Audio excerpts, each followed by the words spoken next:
Olá, eu sou a professora Beatriz do Bem Poliglota.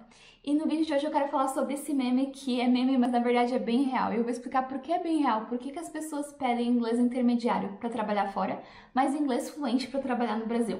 Primeiro, gente, fluência não é um nível, mas no Brasil a gente tem essa ideia errada que é básico, intermediário, avançado, fluência, como se fluência fosse um nível depois do avançado. E também temos uma ideia geral muito errada de nível, a gente não segue o padrão de nível que é seguido internacionalmente. Por quê? Nas escolas de inglês a gente não segue esse padrão, escolas de idiomas no geral no Brasil.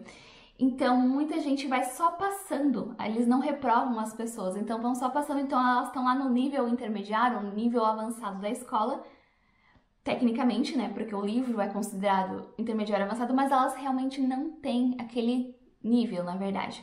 Então elas acham que tem nível intermediário, mas o nível intermediário não é o nível que é considerado intermediário internacionalmente. E a maioria das escolas não estão nem aí. Eu como professora, já trabalhei no Brasil e reclamava que alguns alunos ou turmas não estavam no nível correto e eles só querem passar para frente porque se reprovam, tem muitos alunos que desistem e eles não querem perder o dinheiro. Em termos internacionais de níveis, temos o nível B1 e B2, que são os níveis considerados intermediários. E na maioria das vezes, quem chega no nível B1, B2 já é fluente. Então, fluência não é um nível, mas geralmente ela acontece mais ou menos nessa média do B1, B2. E esses são os níveis que são normalmente exigidos para estudar e trabalhar fora. Porque no nível B2, B1, B2, a pessoa já tem um bom nível para conseguir entender uma aula, para conseguir trabalhar, se comunicar e fazer todas as coisas que você precisa fazer do dia a dia do seu trabalho ou estudo. Por exemplo, eu já ensinei muitos alunos, pratiquei para provas de proficiência, que pediam nível B1 para conseguir trabalhar na profissão deles na França, por exemplo. Não é o C2, porque o C2, que é o último nível, digamos, o mais avançado, que as pessoas acreditam que seja fluência, nem muitos nativos têm o nível C2. Porque não se mede fluência, a gente mede proficiência. Eu tenho um vídeo explicando essa diferença. Se você é nativo do idioma, claramente você é fluente no idioma, mas não quer dizer que você é proficiente. Porque as pessoas confundem assim, a pessoa erra muito concordância gramatical ou fala alguma coisa errada, ela não é fluente. Na verdade, ela não é proficiente, ela não tem um alto nível de domínio do idioma, mas ela consegue se comunicar, isso é fluência. Então a razão que muitas empresas no Brasil colocam fluente e não intermediário, porque se colocar intermediário, irá aparecer muitos candidatos com nível intermediário de escolas de inglês, que na verdade não é um nível intermediário real. A pessoa que se diz do intermediário, muitas vezes no Brasil, não está nem no básico. Então se você tem um nível intermediário na escola, mas não consegue fazer uma entrevista de emprego em inglês, totalmente você não é intermediário. E o certificado da sua escola dizendo que você é intermediário ou que você concluiu o avançado não serve para nada. Dentro do Brasil ainda serve para contar horas extras para a universidade, por exemplo, você consegue descontar horas, mas não é um certificado de nível. Se você quer provar o seu nível, você precisa de um teste de proficiência, como o TOEFL, IELTS ou outros testes para outros idiomas.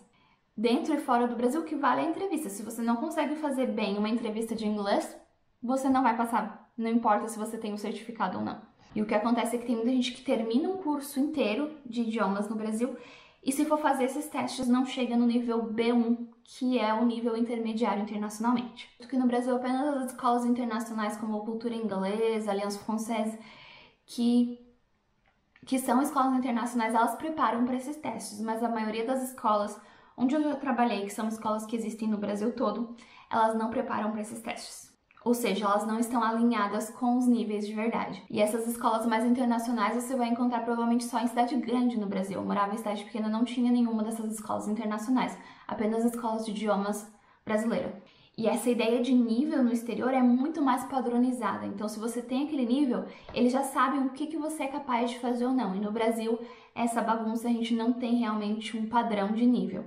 Então, quando eles pedem nível intermediário, não quer dizer que é um nível mais ou menos. O nível intermediário é um nível muito bom quando você está realmente dentro desse padrão europeu de níveis. E eu falo isso, essa diferença de nível, por experiência, porque eu já fui professora no Brasil, eu já morei na Inglaterra, em Portugal, na França, hoje eu sou nômade, então cada mês eu estou morando em um país diferente. E eu tenho alunos em mais de 10 países. E a maioria dos alunos que eu tenho, eles me procuram porque eles querem conseguir trabalho na área deles fora do Brasil. E o nível que eles estudaram no Brasil não foi suficiente, não chegou, não era o nível que eles esperavam para conseguir trabalhar fora. A gente vê essa frase que no Brasil eles pedem a fluência e que no exterior pede intermediário, a gente tem aquela impressão que, nossa, no exterior eles estão pedindo menos para ganhar muito mais, porque é uma moeda mais valorizada. E no Brasil eles estão pedindo muito para um salário baixo em real. Mas na verdade eles estão pedindo o mesmo nível. É apenas essa distorção de nomenclatura que nós temos no Brasil. E se você está se preparando para entrevistas de emprego em inglês ou quer ir trabalhar no exterior, eu tenho um curso preparatório para isso, onde eu ensino como você pode montar o seu currículo em inglês, como se preparar para as perguntas da entrevista, como conseguir vagas de emprego fora do Brasil e também para quem é autônomo, porque eu comecei assim, eu trabalhei como autônomo, consegui clientes fora do Brasil para ganhar em dólar ou em euro, e eu mostro no curso como conseguir clientes ou trabalho fora do Brasil para ganhar uma moeda mais valorizada ou para quem quer ir para fora também, se preparar para entrevistas de emprego em inglês. Eu vou deixar o link aqui na descrição. Se inscreva no canal para se tornar um poliglota. See you on Tuesday.